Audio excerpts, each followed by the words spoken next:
Welcome to the Inspirational Creatives Podcast, episode 293, brought to you by the Inspirational Creatives app, which you can now find on your favourite smartphone app store. To celebrate 6 years of this podcast, you can download the Inspirational Creatives app to access all of my content, every single episode since this podcast began in 2014, and for free. To take your live creativity and profession to the next level, connect directly with me and my content by searching for the Inspirational Creatives app on your favourite smartphone app store.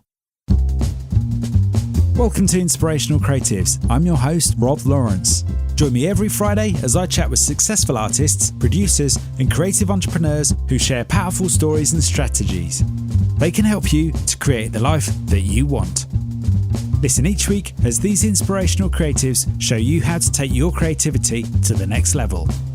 You'll learn how to create a sustainable business that inspires others and gives you the financial freedom and lifestyle that you want. Thanks for listening. Make sure you sign up at inspirationalcreatives.com to get free exclusive bonus material. And now, on with the show. Rob here, and welcome to another episode of Inspirational Creatives. My guest today is the founder and director of Build Your Brand Story, which is a strategic communications consultancy for independent consultants. If you're setting yourself up with your own independent business, or maybe you're a seasoned professional leading a business, you'll enjoy our chat today. We're going to be talking about the purpose of branding and the importance of communicating who you are and what it is you do with the people that form your ideal market, community, and audience. With a background in corporate communications and a business degree behind her, today she helps professionals develop a simple and consistent communication strategy that makes them memorable. So I'm delighted to introduce to you today, Lucy Eckley. Lucy, welcome. Hi, Rob. Thank you so much for inviting me here. I'm excited to have you, Lucy. For our listener, tell us a little bit more about who you are and how you show up in the world. I think first and foremost, I hope I show up in the world as myself. And that might sound a little bit cheesy, but I just think, that's really at the heart of what I do and what I help other people to do. And I know that it's not always easy to do that, especially when you are running your own consultancy, building a brand. So what I do, you explained it really well. I think I don't like to put labels on myself. I wear various different hats in my professional life, but whatever I'm doing, whether I'm working with other independent consultants or whether I'm doing consulting work with corporate leaders, I think I show up as a communicator. And I think that's really what my work is all about. It's finding that human connection, finding the stories, really understanding what the audience needs to know about the business, about the strategy, and really finding the human way as a communicator to connect those audiences. So I think that's how I show up as a communicator and a connector of people.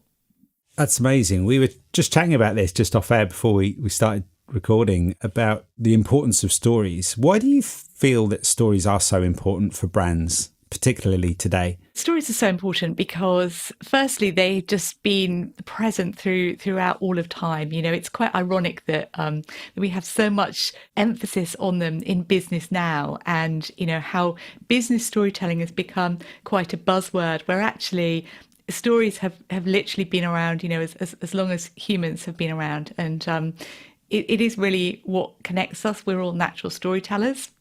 And when it comes to business, it is all about those relationships and connections. And, people do business with people. So whether it's a massive organization or whether it's one person running a consulting business where they are essentially selling their consulting services that are inseparable from them as a person, it's about making that human connection, and stories are what help us to do that. That's amazing. You must have heard some fabulous stories and some real surprises during your work so far.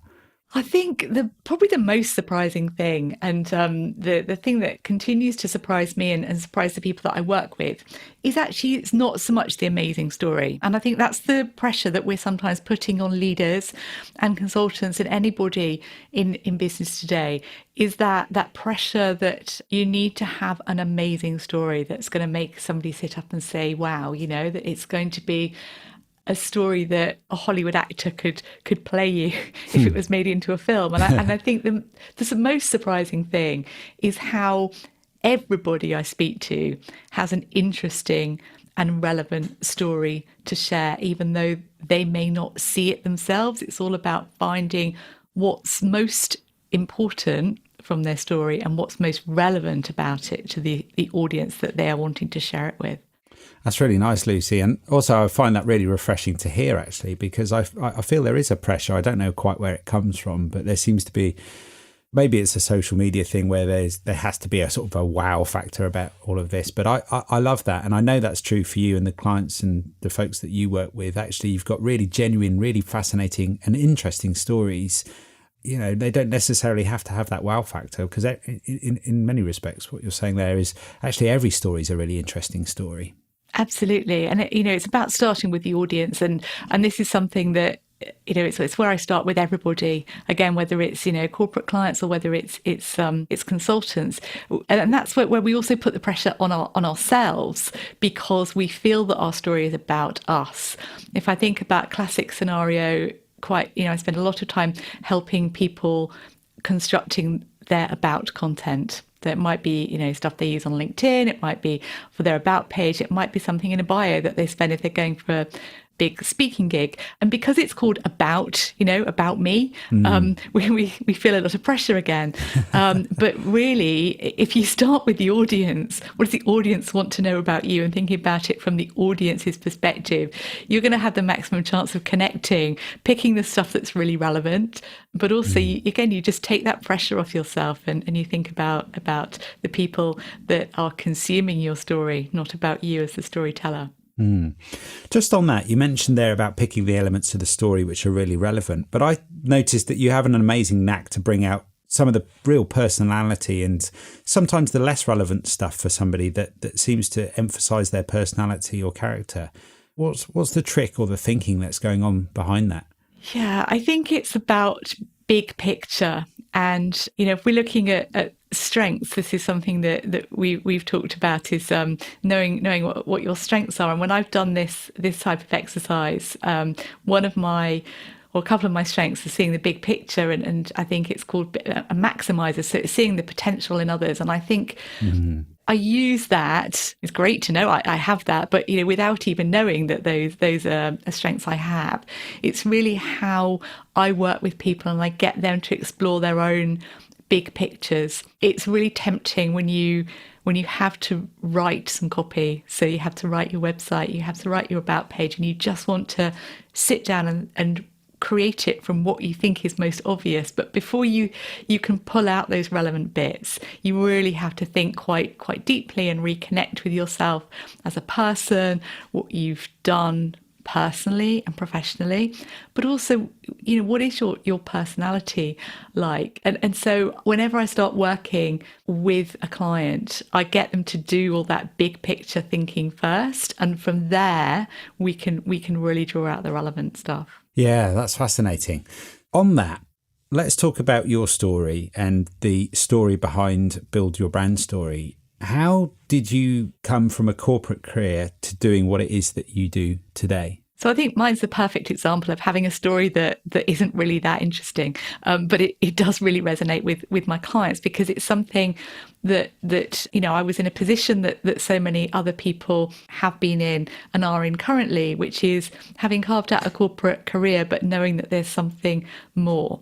A lot of my corporate career really happened by accident more than design. So you mentioned I have a business degree. Originally, I thought I wanted to be a journalist. So there's the storytelling piece in there somewhere. Before university, I discovered the business world and kind of thought, oh yeah, okay, maybe I'm really interested in what happens in the commercial side of things. But straight from university, I ended up in banking, as a communicator and a words person. Totally not the right career for me, but actually a fascinating grounding in terms of understanding how corporate businesses work. So, I don't regret that for a moment, but it soon became much clearer to me that marketing and communications was really where I could use my strengths. So I did that for a number of years, working in-house in financial services. So I did that sort of internal career change, if you like. And then I just reached the point, and it's come back to personality thing again, really. I craved variety. I craved that independence. And whilst I really enjoyed my corporate career, I needed to to be a bit more in control, I think, of my day-to-day days and weeks, and work with a bigger variety of clients, and really feel, I think, 100% free to embrace my creativity and really do that under my own rules. That's fascinating, absolutely fascinating about how you've made that transition. Can you remember the moment that you decided to go out on your own? I don't think there was a moment that I decided to go out on my own. I think it was something that was building over a number of years. This is something probably that, I discuss quite a lot with my clients and other people in the consulting world is, when's the right time to set up your own business? I can remember when I made the final decision, and it was, although I've been thinking about it for a long time, it was quite scary. I was on holiday with my husband in Marrakesh, and I was working on a project that was making me quite unhappy, and I decided actually now's the time. So this was a year after the sort of the financial crisis back in 2008-9. So it's 2010. And I think taking a holiday is actually a really good time to get headspace to make big decisions. And we discussed it, and I said, when I come back, I'm going to give my notice in, and that's what I did. Have you ever looked back? Have I ever looked back? I remember how scary it was on that holiday, and I was like, "Oh, yeah, am I ever going to have any money again?" I think that was really my Yes. my thought at the time, Yeah. because that's the practicalities, isn't it? When you decide to head out on your own, I've never looked back. I think I've been very lucky in the fact that I've known there's always a safety net. Certain risks, I'm probably risk averse when it comes to sort of making this jump in my career. I think I looked at it really from, what's the worst case scenario? The worst case scenario is I could go back and get a job. And I've always known that's a possibility. But I'm now 10 years down the track, 10 years as an independent, and haven't ended up getting a job yet. So I love it. I love all the elements of it that I knew I would love. The variety, the people, unsurprisingly, for me, it's all about the people. And I've obviously working with a greater number of people, then you get to meet a greater number of amazing clients and associates really to work with. So here you are 10 years down the track, and you've just started a brilliant podcast. It seems relevant to me to talk about a podcast on a podcast, because our listener might be looking for other podcasts and interested in your story. You've just released an interview with social media manager and guru Caroline Drake, and I thought it was a brilliant conversation. And one of the things that really struck me and stuck out from that chat is how Caroline claimed that her niche found her. And what I'm curious to know is whether you see that with other clients too, and whether it also, if that has been part of your own journey as well. Yeah, it's absolutely been part of my journey in terms of finding my niche or my ideal client. And it is what I was talking with Caroline about on the podcast. And it's such a hot topic. And it's somewhere that so many people get stuck, particularly independent professionals. I think particularly if you look at somebody like Caroline's world in social media, somebody like me as a communicator, there are so many different ways we could work with people. You look at Caroline's situation, there are so many different social media platforms. Literally every industry needs social media these days. So where on earth do you start with picking a niche or an ideal client?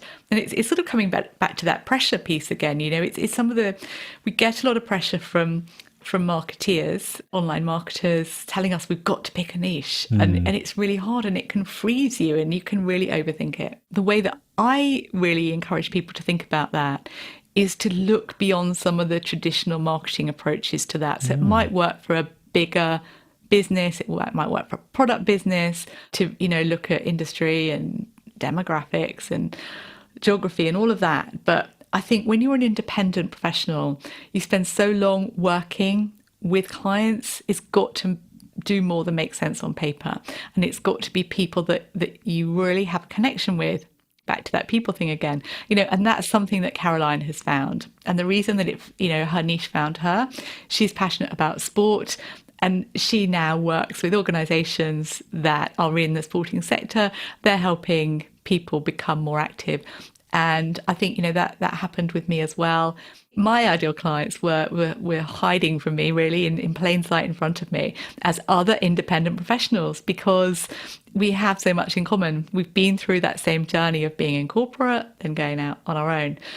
So I've been where they are, but I have that extra marketing and comms qualifications and experience that I can bring to the table to help them. So I chose it eventually, but I think it subtly was choosing me before I realised it. On your podcast, you talk a lot about your ideal client. For you, your ideal client, when you realised that you were now working with your ideal clients, how easy was it for you to find more of them? Yeah, once you know who your ideal client is, it's so much easier to find more of them. And this is how I've been able to apply this myself. By knowing who my ideal client is, I can make sure that everything I do in my business is for them. I know where they are. I know what social media they are hanging out on. And so I can do everything for them, including the podcast. The leading story that I've created is really for independent consultants and helping them along that brand story journey. So it just gives you clarity, and with clarity comes confidence. And I think with both of those things, looking for clients in the right places, sharing helpful stuff that positions you as the expert and is genuinely useful to those people helps you find more of your ideal clients. And that's exactly what Caroline is doing as well. That's brilliant. It sounds to me like it makes it a lot easier to be able to make decisions and know what to focus on. Makes it so easy. And that's what people often struggle with before they found their ideal client. Everything in their business, including all of their content, all of their marketing, website content, all social media that they might be spending hours every week doing, but just firing it out there in the hope that it will connect with somebody.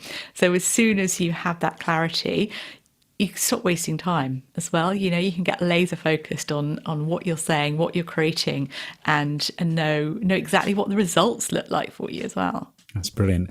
I think that will appeal to many listeners, that idea of not wasting time, particularly when you're running your own gig, because time is a very precious thing to have. So we're talking about your podcast, The Leading Story. Why a podcast, Lucy? I've been a long time podcast fan. I think it surprises me really to find out. I don't know the stats. You will know this much better than me, Rob. But it always surprises me to find that not all that many UK people currently listen to podcasts, and I've been listening to them for, I think, 10 years plus. I don't really know even how long Apple Podcasts or iTunes back in the day has been around, but they were a big part. Listening to podcasts was a big part of my transition from being a corporate employee to being an independent consultant. And I really found one or two very early on in that journey, and they were like my friends. I used to listen to one or two of these podcasts without fail every week, and I can still remember it vividly now, being on the tube on my way to work, listening to these podcasts. And they sort of gave me, hope and inspiration first thing in the morning. And I describe it as a bit like having a friend in my ear, just chatting to me, giving me really great tips. And so I loved them myself. And I know everyone's talking about video and, how searchable video is, et cetera, but I'm not a big watcher of video. Mm-hmm. And so, partly I've chosen podcast with myself in mind because I know I love them. And so I know that people like me love them. And a lot of my clients are very similar to me. So I love it. I love it as a medium. Yeah, it's a fascinating medium. And I know I'm biased with that, as you well know I am. But it's really interesting there that actually podcasts were a part of your story in terms of that transition from corporate to independent, because that's exactly true for me too. And I wonder how many other people it is true for today. And my mind sort of spins at the fact that your podcast, and maybe mine too, will be part of somebody else's transition. And it's kind of really interesting to think that we're all on the other side of the headphones now. But I remember actually one of the things that I thought was great in your opening episode, was it something like, what was the stat about how many women actually have a podcast?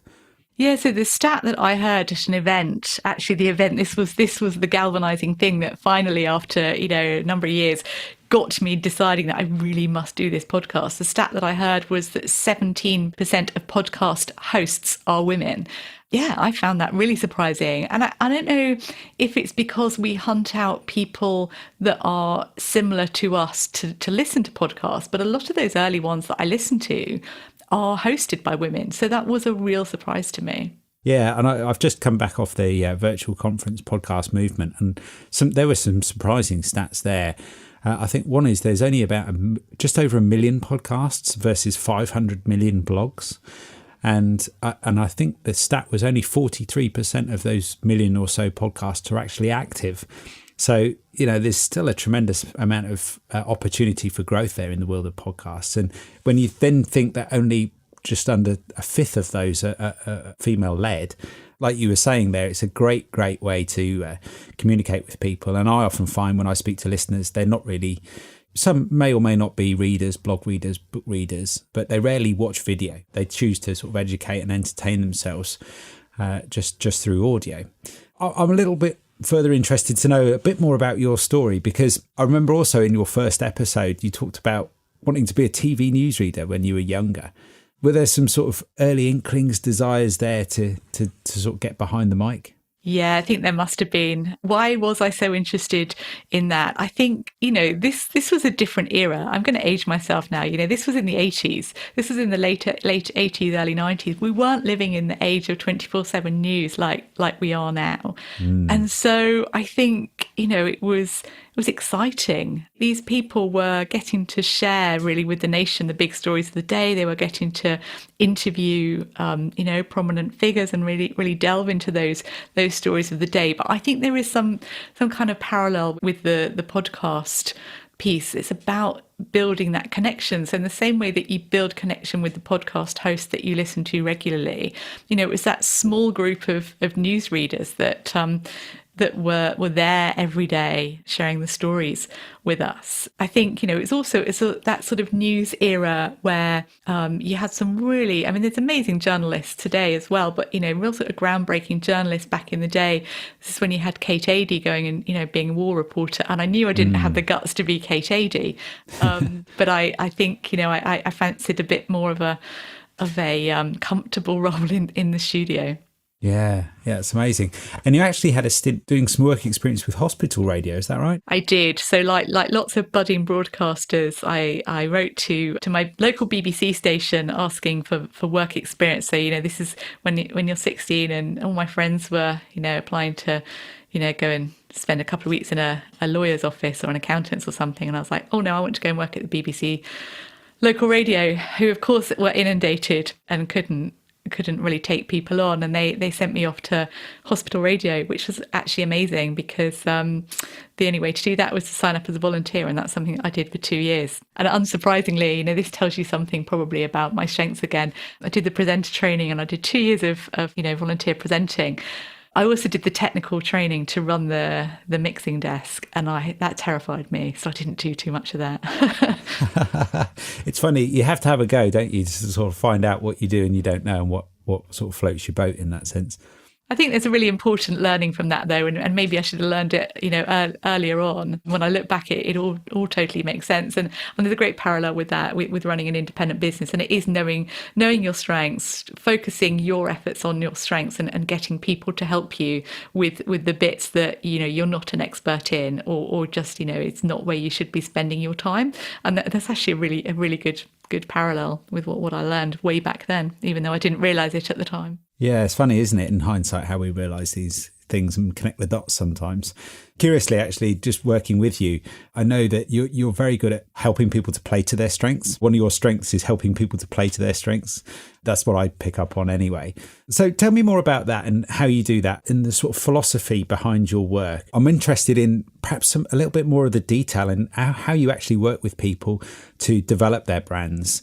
Where do you begin with all of that, and how do you help them to sort of see the opportunities in their work and business moving forward? Yeah. So in terms of how I help people, see and develop their own strengths, I think it is really about joining dots. And I think that's what I do as a communicator. It's probably, if I come back to my early, career aspirations, it's probably what a journalist does, listens, assimilates, gathers the facts and builds up the big picture story. So I think, that's the strength that I bring to help people see that. As an objective view, as a consultant, you see things in people that they don't see themselves because they're too close to it. Their friends and family don't see it because they make assumptions about somebody, or, they've always seen them in their current role, or they've always seen them living within the limitations that they currently are living in. So I take people through a relatively structured but creative process. So really looking at who they've worked with in the past, who they've loved working with. What is their personality? What do they love doing? Even that stuff, we talk a little bit about what I originally wanted to do as a profession, but this is so often revealing for people I work with, because what you end up, some of the things you love doing as a child, they often play out for you in your later life when you can go back to work you really want to do, rather than something that somebody told you that you should do. Then I really look at the clients they work with, because this is where people often, have trouble articulating not who they work with, but how they help them. So there's a whole load of big picture thinking, but there's an awful lot of tangible stuff as well. And I help people really think about the transformations that they enable for their clients. Most of my clients are working in that B2B space. So they're working with other businesses who have a challenge and they want some hard, tangible outcomes. And I really help them being able to articulate the journey that they can take their clients on and the outcomes that they get at the end.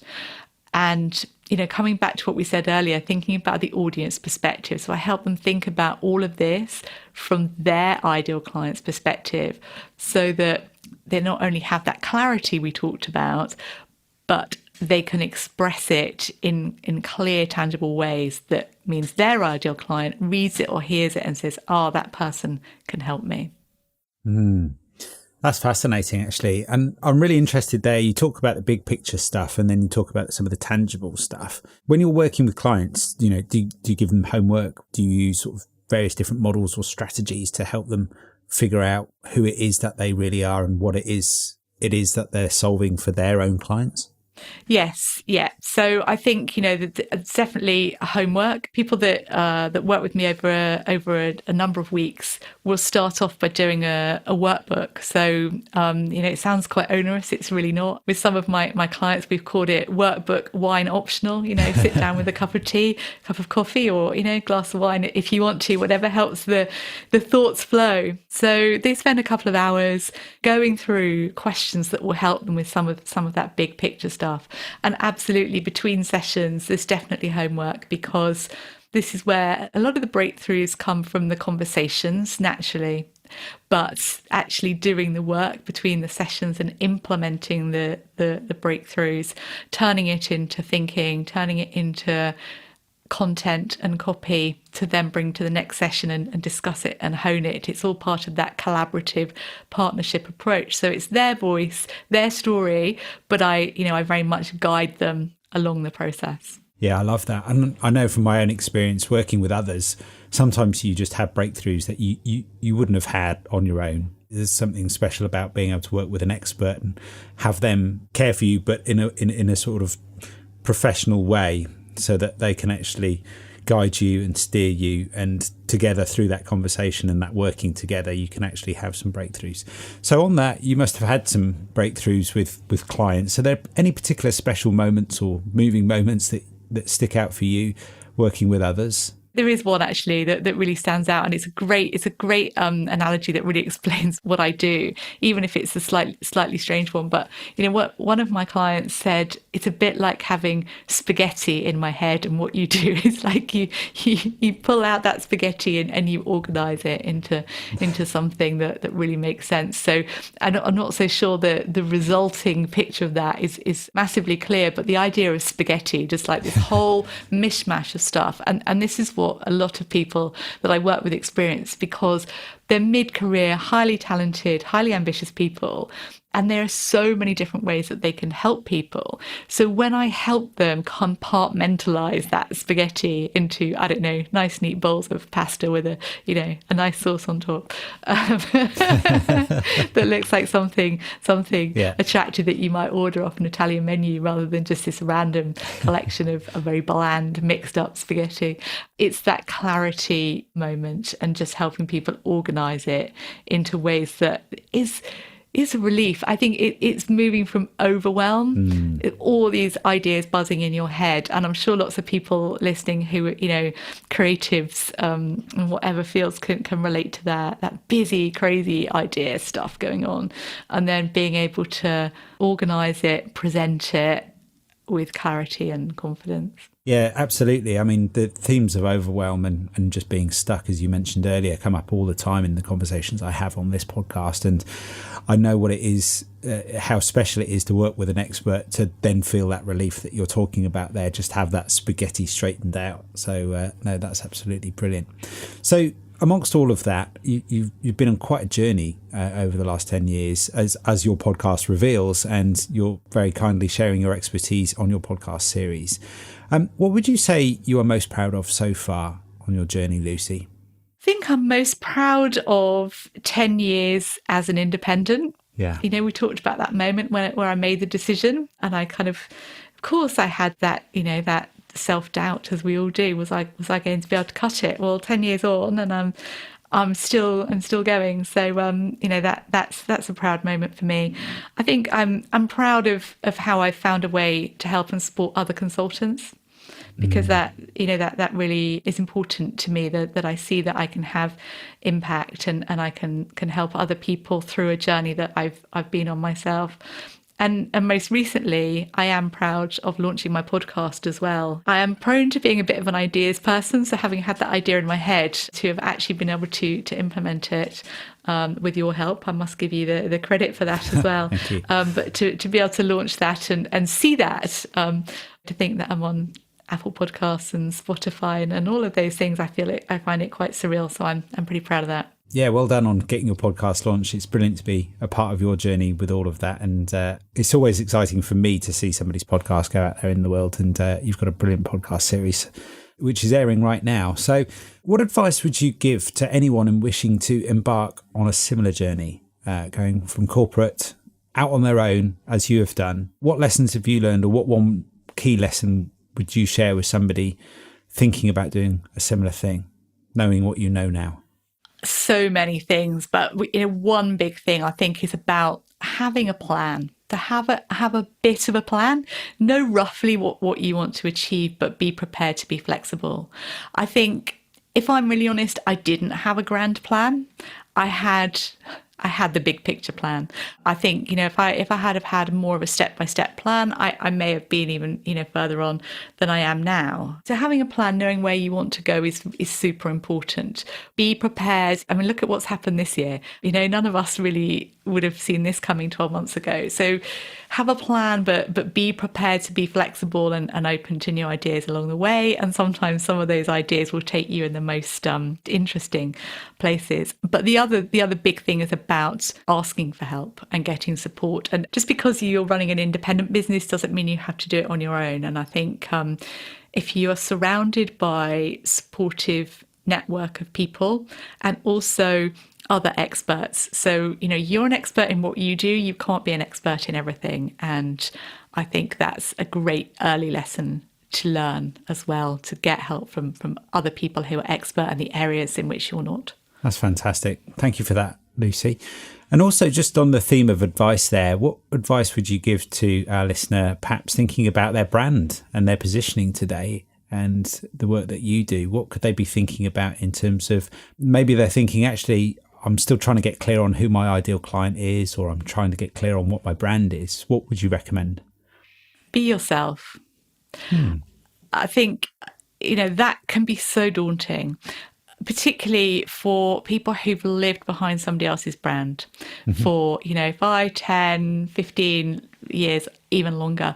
Just take some time to remember who you are. It's not you, but toned down a little bit because you're in somebody else's corporate environment.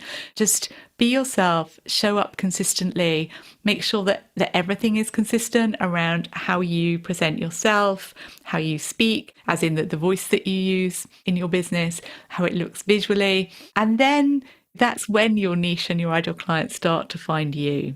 But just literally, it's so overused at the moment, this whole idea of being authentic. But it really is hard to do initially. But once you have just got used to that, it's actually the easiest thing to do in the world, because trying to present your brand in a way that doesn't fit with you will be hard work, and it just doesn't work in the long run. So just be brave, decide to embrace your personality, to stand out in your industry and be yourself. And that's really the biggest tip I can give you. That's brilliant. That's a great tip there. So it's about being brave, trusting the process in that sense. It'll all work out, being yourself.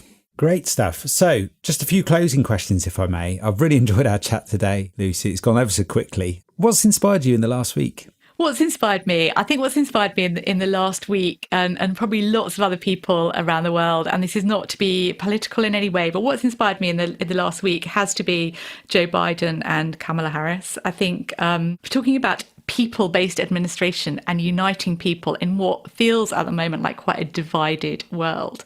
But particularly, I was inspired by Kamala Harris talking about really inclusive ambition. So when she said this week, I might be the first woman who's going to be in this position, but I won't be the last. And I think, that's inspiring for me as a woman to see a woman who is vice president-elect of the United States.